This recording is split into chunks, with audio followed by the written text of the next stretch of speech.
Hello student, मैं संजय यादव आपका अपने यूट्यूब चैनल एजुकेशन राइजर में स्वागत करता हूं।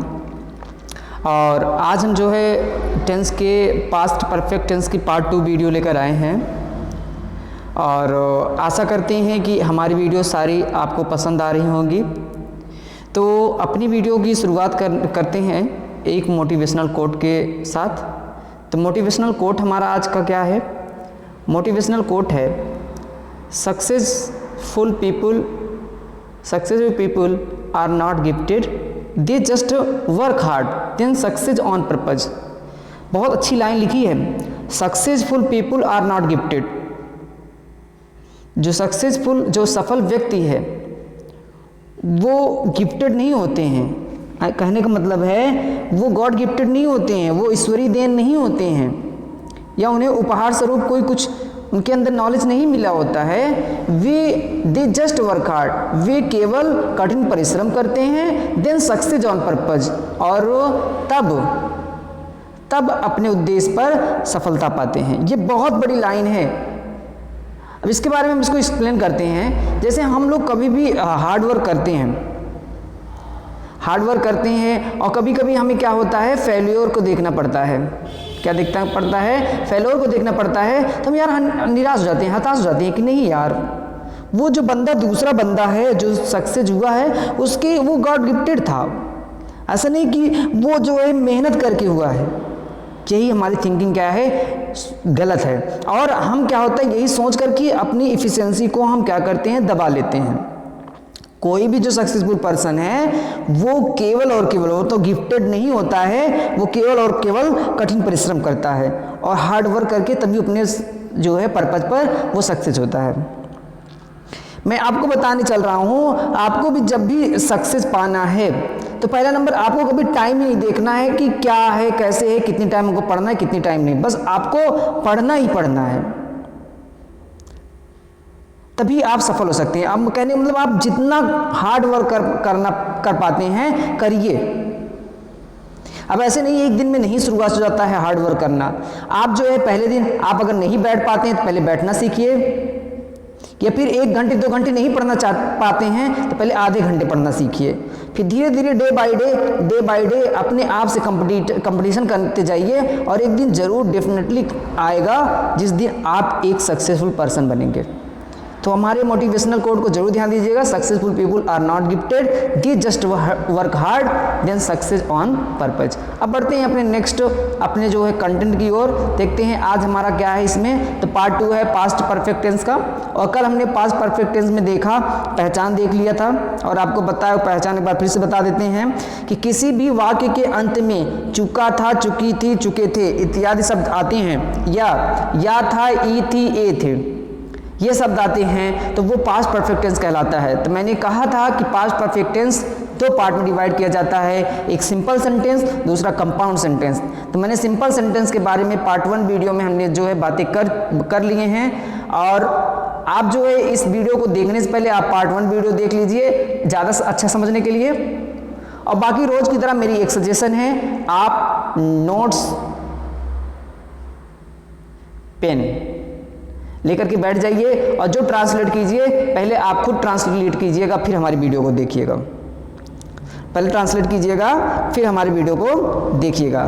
तो हम आगे बढ़ते हैं। देखिए आज जो कंपाउंड सेंटेंस है उसमें क्या बातें होंगी उनको हम देखते हैं क्या कैसे है।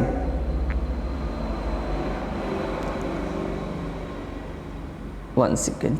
हाँ देखिए इसमें बहुत बड़ी लाइन लिखी है कि जो कंपाउंड सेंटेंस होते हैं 2 सेंटेंसेस से मिलकर बने होते हैं, उन्हें कंपाउंड सेंटेंस कहते हैं। जैसे कि यदि भूतकाल में 2 कार्य संपन्न हुए हों और एक कार्य दूसरे कार्य के पहले पूर्ण रूपेण समाप्त हो गया हो, तो पहले समाप्त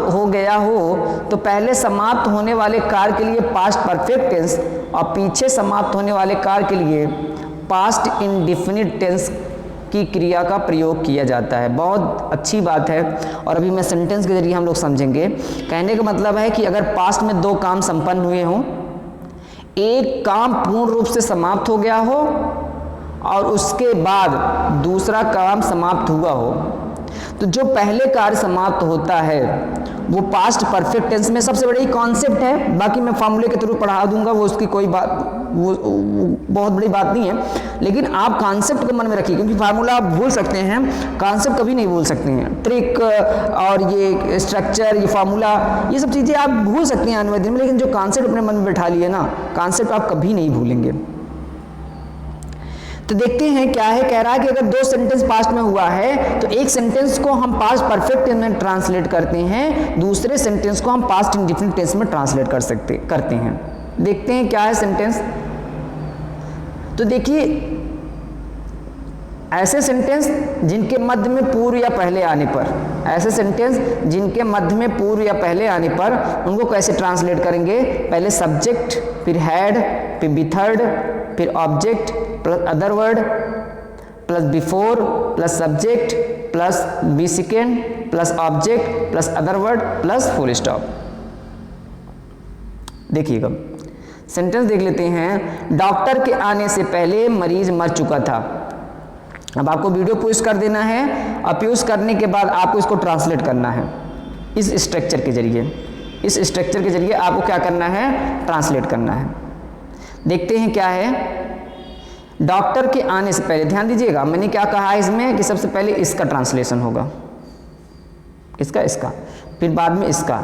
एक आपको ट्रिक बता दूं, ट्रिक ही है, जब दो सेंटेंस किसी कंजक्शन से जुड़े हों, जब दो सेंटेंस किसी कंजक्शन से जुड़े हों तो कंजक्शन के बाद वाले सेंटेंस का ट्रांसलेशन पहले करते हैं और कंजक्शन के पहले वाले सेंटेंस का ट्रांसलेशन बाद में करते हैं। चाहे बीच में पहले शब्द आए, चाहे बाद में शब्द आए, चाहे पश्चात में शब्द आए, अभी आगे देखेंगे भी। ध्यान दीजिए, बहुत बड़ी बात कह रहा हूँ। जब दो सेंटेंस कंजक्शन से जुड़े हों अर्थात संयोजक से जुड़े हों तो बाद वाले सेंटेंस को पहले ट्रांसलेट करते हैं और पहले वाले सेंटेंस को बाद में ट्रांसलेट करते हैं। ये हमारी ट्रिक है। देखिए कैसे करना है, इनको हम देख लेते हैं। जैसे डॉक्टर के आने से पहले मरीज मर चुका था, इनको ट्रांसलेट करना है हमको, तो क्या हो जाएगा? बाद वाला सेंटेंस क्या है? मरीज मर चुका था। तो मरीज मर चुका था तो क्या हो जाएगा? The patient had died. अब यहाँ हमको डिस्कस कर, मतलब यहाँ हमको चेक करना पड़ेगा किस में है, टेंस में। ये पास्ट परफेक्ट टेंस में है तो हम क्या करेंगे? The patient had died, past perfect tense का स्ट्रक्चर भी जानते हैं। फिर क्या करेंगे? Before the doctor came. Next आगे बढ़ते हैं। उसके स्टेशन पहुंचने से पहले गाड़ी खुल चुकी थी। उसके स्टेशन पहुंचने से पहले गाड़ी खुल चुकी थी। इसका ट्रांसलेट करना है द ट्रेन हैड लेफ्ट। देखिए पहले मैंने इसको ट्रांसलेट किया है।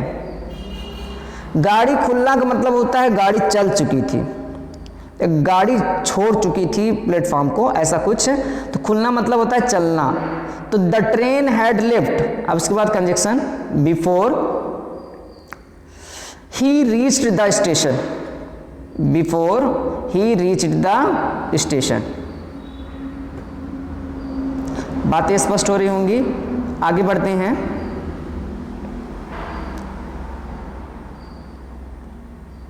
बाद या पश्चात आने पर, बाद या पश्चात आने पर फॉर्मूला देख लीजिएगा, बाकी मैंने कॉन्सेप्ट बता ही दिया है। बाद या पश्चात आने पर इसका फॉर्मूला क्या होगा? Subject plus be second plus object plus other word plus after plus subject plus had plus be third plus object plus other word plus full stop. देखते हैं, जैसे लिखा है सूर्य डूबने के बाद मैं घर पहुंचा। सूर्य डूबने के बाद मैं घर पहुंचा, तो हम क्या कह देंगे? अब देखिए मैं आपको बताया, मैंने भी जैसे पिछले ही सेंटेंस में बताया था कि जो कंजक्शन के बाद वाला सेंटेंस है उसका ट्रांसलेशन सबसे पहले करते हैं। तो यहाँ सेंटेंस के बाद क्या है? मैं घर पहुंचा, और पहले क्या है? सूर्य डूबने के बाद। देखिए तो स्ट्रक्चर आपको पता ही है क्या है, लेकिन मान लीजिए आप उस स्ट्रक्चर को भूल जाते हैं तब कैसे ट्रांसलेट करना है। तो कंजक्शन के बाद वाला पहले सेंटेंस को ट्रांसलेट करना है, कंजक्शन के पहले वाले को बाद में करना है। अब बात आती है कंजक्शन के बाद वाला सेंटेंस किस टेंस में है, तो देखते हैं। पहुंचा आया है तो या आ ई ए ता था ती थी ते थे, ये शब्द किस में होते हैं? पास्ट इंडेफिनिट टेंस में होते हैं। अब सूरज डूबने के बाद, अब ये सेंटेंस किस में है, तो मैं आपको बता दूं ये पास्ट परफेक्ट टेंस में है। अगर आपको इसको और एक्सप्लेन करना है तो आप ये भी कह सकते हैं कि जब सूरज डूब चुका था तब वह घर पहुंचा, ये भी तो कह सकते हैं। इसीलिए जो पहला सेंटेंस है वो पास्ट परफेक्ट टेंस में है। और ट्रांसलेशन की बात करें तो ट्रांसलेशन सबसे पहले किसका होगा, बाद वाले सेंटेंस का देख लेते हैं, अर्थात पास्ट इंडेफिनिट टेंस का। देखते हैं क्या कैसे है, देखते हैं तो क्या हो जाएगा, I reached home after the sun had set. Set देखिए मैं आपको बता दूं, कुछ ऐसी वर्ब होते हैं जिनको फर्स्ट सेकंड थर्ड में तीनों जो है फॉर्म चेंज नहीं होते हैं। कुछ ऐसी वर्ब हैं जिनका फर्स्ट सेकंड थर्ड फॉर्म तीनों सेम होती हैं। आप चाहे नोट डाउन कर लीजिएगा, मैं बताने चल रहा हूँ। सिट, ये फर्स्ट फॉर्म में भी set set set, cut cut cut cut, broadcast broadcast, broadcast का क्या हो जाएगा, ब्रॉडकास्ट ब्रॉडकास्ट ब्रॉडकास्ट। और दूसरा जो अगला है मैं आपको बता दूं, अगला जो मतलब शब्द है जिसका तीनों फॉर्म में एक ही होता है, वर्ब के तीनों फॉर्म में, wit. The sit wit cut broadcast. एक और होता है हिट, हिट मतलब होता है मारना। ये सब ऐसे हैं, हिट सिट कट ब्रॉडकास्ट विट, ऐसे हैं जो फर्स्ट फॉर्म सेकंड फॉर्म और थर्ड फॉर्म में क्या होते हैं, सिमिलर होते हैं। तो देखिए यहाँ पे सेट आया था, सेट मतलब डूबना भी होता है बैठना भी होता है, तो क्या हो जाएगा, I reached home after the sun had set. Next बढ़ते हैं, पिताजी के ऑफिस पहुंचने के बाद तुम घर आए। तो क्या हो जाएगा, पहले ट्रांसलेट हमको क्या करना है, कंजक्शन के बाद वाला, तुम घर आए, उसके बाद किसको करना है, इनको करना है। तो ट्रांसलेशन क्या हो जाएगा हमारा, you came home after the father had gone to office. Next बढ़ते हैं, अब तीसरे टाइप का जो सेंटेंस है, वाक्य के प्रारंभ में जब और मध्य में तब आने पर। ऐसे ऐसे सेंटेंस देखने को मिलते हैं जिसके प्रारंभ में तो जब होता है और मध्य में क्या होता है, तब होता है। तो उनको कैसे ट्रांसलेट करेंगे इसको देख लेते हैं। जैसे देखते हैं, पहले इसका स्ट्रक्चर देखते हैं, तो क्या हो जाएगा आपका structure, when plus subject, be second plus object plus other word plus subject. अब यहाँ ध्यान दीजिएगा, कामा मैंने लगाया है। एक स्ट्रक्चर होता है जब तक कि अंग्रेजी नहीं लिखी जाती, केवल कामा करके हम लिख लेते हैं। तो when plus subject plus be second plus object plus other word plus comma plus subject plus be second plus object plus other word plus full stop. लेकिन इसी को भी हम इस तरह से भी ट्रांसलेट कर सकते हैं, when plus subject plus be second plus object plus other word plus, यहाँ मैंने कॉमा का इस्तेमाल नहीं किया है। तो आप एक तरीके से जब तब कर वाले का ऐसे कर सकते हैं, दूसरे तरीके से जब तब वाले का ऐसे कर सकते हैं ट्रांसलेट। आप फ्री हैं, ठीक है। Subject plus be second plus object plus other word plus full stop. देखिए मैं आपको बता दूं, जो पास्ट परफेक्ट टेंस है बहुत ही इंपॉर्टेंट टेंस है, क्योंकि इसमें बहुत बड़ा टेंस है ये, बहुत तरह की इसमें सेंटेंस आते हैं। जैसे पहले से ही, पहले शब्द, पश्चात, जब, ऐसे ऐसे शब्द हैं और सिंपल सेंटेंस। इसलिए आपको इसको जरूर ध्यान से देखना चाहिए और प्रॉपर नोट्स बना करके, और लगातार हमको प्रैक्टिस करनी है। बढ़ जाते हैं, जैसे मैं एक सेंटेंस दे रहा हूँ, जब घंटी बजी तब सारे छात्र वर्ग में चले गए। यहाँ पे दो सेंटेंस है, जब घंटी बजी एक सेंटेंस यहाँ पर है, तब सारे छात्र वर्ग में चले गए। और दोनों को दोनों, ये ध्यान दीजिएगा, ये पास्ट परफेक्ट टेंस में नहीं है, दोनों को दोनों क्या हैं, पास्ट इंडेफिनिट टेंस में है। बस कंफ्यूजन की बात आती है, इसलिए मैंने यहाँ पे इसको मेंशन किया है। तो क्या हो जाएगा इसका ट्रांसलेशन, देखेंगे, when the bell rang all student went into the class। when the bell rang all the student went into the classroom। आगे बढ़ जाते हैं, जब मैंने उससे बात की तो वह क्रोधित हो गया। तो क्या हो जाएगा, when I talked to him, talk बोलेंगे, I talked to him he became angry। Next बढ़ जाते हैं, निगेटिव सेंटेंस की ओर देखते हैं। और निगेटिव सेंटेंस में कौन सा है, पूर्व या पहले आने पर। इसका स्ट्रक्चर कैसे हो जाएगा, subject plus had not plus be third plus object plus other word, वही सिमिलर है जो पहले मैंने अफर्मेटिव में करा, वही निगेटिव में भी है, बस आपको क्या कर देना है, नॉट लगा देना है। Plus before plus subject plus be second plus object plus other word plus full stop. ध्यान दीजिएगा, आपको जो नॉट लगाना है यहाँ ही लगाना है, यहाँ आपको नहीं लगाना है, ये सिली सी मिस्टेक होती है। देख लेते हैं, जैसे डॉक्टर के आने से पहले रोगी नहीं मरा था, तो क्या हो जाएगा, the patient had not died before the doctor had came. The patient had not died before the doctor had came. Next बढ़ जाते हैं, बाद या पश्चात आने पर। बाद या पश्चात आने पर इसका ट्रांसलेशन कैसे होगा, इसका स्ट्रक्चर है subject plus did not plus be first plus object plus other word plus after plus subject plus had plus be third plus object. जैसा कि मैं रेगुलरली बताता हूँ कि आपको चिंतित होने की कोई ज़रूरत नहीं है। आपको जो भी मैं पीडीएफ यहाँ पढ़ा रहा हूँ, जो मैंने पीडीएफ बना के यहाँ पढ़ा रहा हूँ, ये पीडीएफ आपको डिस्क्रिप्शन बॉक्स में आसानी से मिल जाएगा। डिस्क्रिप्शन बॉक्स में आसानी से मिल जाएगा, बस आप वहाँ दिए गए लिंक पर आप टैप कर दीजिए, आपको ले जाएगा डाउनलोड जहाँ पर हम फाइल रखे हैं वहाँ पे, और वहाँ से जा कर के आप डाउनलोड कर सकते हैं। और आप चाहे कि इसको फ़ोटो कॉपी भी रख सकते हैं, फ़ोटो कॉपी निकलवा लीजिए, चाहे आप वैसे लिख लीजिए जैसे आपको लगे। अगर आप टाइम बचाना चाहते हैं फ़ोटो कॉपी कर लीजिए, वैसे मैं तो कहूँगा प्रॉपर नोट्स बना लीजिए। बाकी मैं जब कभी भी प्रोज की वीडियो पढ़ाऊँगा तो आप उसकी फ़ोटो कॉपी करवा लीजिए, क्योंकि मैं बहुत उस पर मेहनत करूँगा। तो बढ़ते हैं नेक्स्ट आगे की ओर। स्ट्रक्चर जैसे हमने डिस्कस कर लिया है। अब देखिए, जैसे यहाँ लिखा है तुम्हारे घर पहुँचने के बाद मैं स्कूल नहीं गया, यही है। आप इसको पहले प्यूज कर लीजिए और नीचे के सेंटेंस को मत देखिए, तो क्या हो जाएगा, आप ट्रांसलेट करेंगे तो I did not go to school after you had come home. आपको बता दूं, कम का जो है 3 फॉर्म में है, इसके वर्ग की 3 फॉर्म है, कम, केम, कम।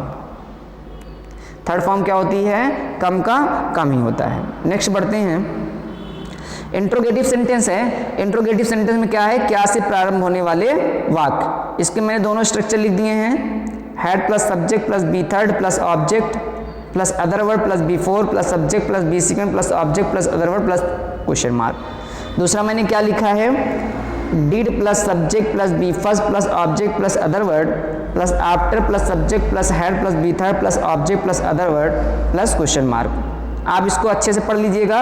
ये वाला जो ऊपर वाला सेंटेंस है, ये पूर्व या पहले आने पर, और ये जो दूसरा सेंटेंस है वाक्य के मध्य में बाद या पश्चात आने पर। अब देखिए, इसी को ट्रांसलेट आपको करना है। क्या तुम्हारे स्टेशन पहुंचने के पहले ही गाड़ी खुल चुकी थी।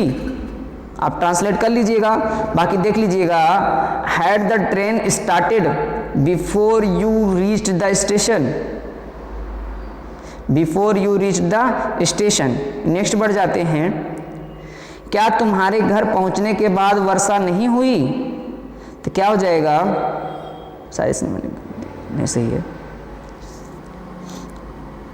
यहाँ नहीं जहाँ लिखा है यहाँ पे आप केवल अभी इंट्रोगेटिव नेगेटिव नहीं पढ़ा रहे हैं, तो ध्यान दीजिएगा, यहाँ नहीं हटा दीजिएगा।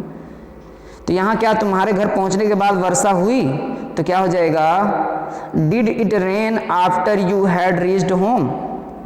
अब आता है कौन या किसने आने पर, तो इसका सिंपल सा क्या हो जाएगा स्ट्रक्चर, दोनों स्ट्रक्चर देख लीजिएगा, who had plus be third plus object plus other word plus before plus subject plus be second plus object plus other word plus question mark. और बाद पश्चात वाले आने वाले सेंटेंस का स्ट्रक्चर देख लीजिएगा, who plus be second plus object plus other word plus after plus subject plus had plus be third plus object plus other word plus question mark. अब सेंटेंस देखते हैं, संजीव सर इस स्कूल में, Sanjeev sir के इस school में आने से पहले कौन अंग्रेजी पढ़ा चुका था। संजीव सर के इस स्कूल में आने से पहले कौन अंग्रेजी पढ़ा चुका था, ये सेंटेंस है। तो क्या हो जाएगा, who had taught English before Sanjeev sir came in this school, before Sanjeev sir came in this school. Police के जाने के बाद रामलाल की हत्या किसने की है? रामलाल, अच्छा नाम है। रामलाल की हत्या किसने की? तो देखते हैं क्या हो जाएगा। Who killed Ramlal after the police had gone. Next बढ़ जाते हैं। अब आता है इंट्रोगेटिव निगेटिव सेंटेंस। देखिए मैं काफ़ी इसमें मैंने इस सेंटेंस को मेंशन नहीं किया है और मैंने किसका किसके को मेंशन नहीं किया है, वैसे ही है। आपको सेंटेंस मिले आप कर लीजिएगा, क्योंकि टाइम ज़्यादा हो रहा था इसलिए मैंने उसको इसमें मेंशन नहीं किया और मैंने छोड़ दिया है। लेकिन अगर आपको कोई प्रॉब्लम होती है तो आप कमेंट कर दीजिएगा, अगली वीडियो में उसको कवर कर लूँगा। तो ध्यान दीजिएगा, सब्जेक्ट के बाद नॉट का प्रयोग होता है। कौन या किसने आने वाले वाक्यों में हेल्पिंग वर्ब के बाद नॉट का प्रयोग किया जाता है। ये आपका बेसिक्स चीज़ें हैं और आप बाकी जो करना है आप लोग अच्छी तरह से जानते हैं। हम आपको बोल के इरिटेट नहीं करेंगे और मिलते हैं अगले वीडियो के साथ। तब तक के लिए साइनिंग आउट।